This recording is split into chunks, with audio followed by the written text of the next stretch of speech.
Hey, salut toi. Et si je t'apprenais comment redresser une aile arrière? Donc là, comme tu vois, on a l'aile arrière il y a un enfoncement ici à ce niveau-là.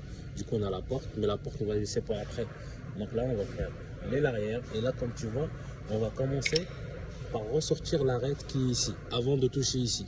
Donc là, on prend notre petit marteau et on tape.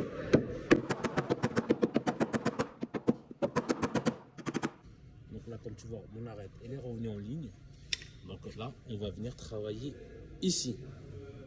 Et là, je prends ma ponceuse et je ponce pour faire apparaître la déformation. Une fois qu'on voit bien la déformation, là, on va venir mettre un coup de roll-lock pour mettre la tôle à nu. Parce que par la suite, je vais utiliser le tire-clou. Comme par ici, on n'a aucun accès parce que là, il y a des doublures. On va venir faire du tire-clou. Donc là, on va meuler. Les gars, une fois qu'on a meulé, donc là, l'étape prochaine, c'est de venir sortir les arêtes. Très important de commencer par les arêtes. On ne commence pas par là ni par là. On commence par ressortir les arêtes. Donc là, avant, on la dessine. Voilà, donc là, mon arête est dessinée. Donc là, je vais ressortir celle-là et je vais sortir celle-là. Et si vous vous souvenez, celle-là, on l'a sortie en premier.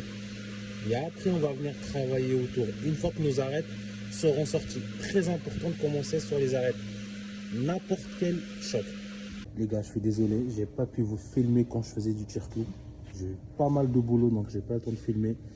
Donc là, je vais vous filmer juste le résultat final. Donc là, j'avais sorti mes arêtes au tire-clou. J'ai mêlé les points de soudure causés par le tire-clou du coup. Après, j'ai poncé et j'ai mis un mastic de finition. Alors, comme tu vois, c'est vraiment pas mal. Donc l'arête, elle fait ça, elle repart par là. C'est normal, c'est d'origine. La prochaine fois, j'essaierai vraiment de vous filmer de A à Z. Et c'est vraiment pas mal. Donc là, direction peinture.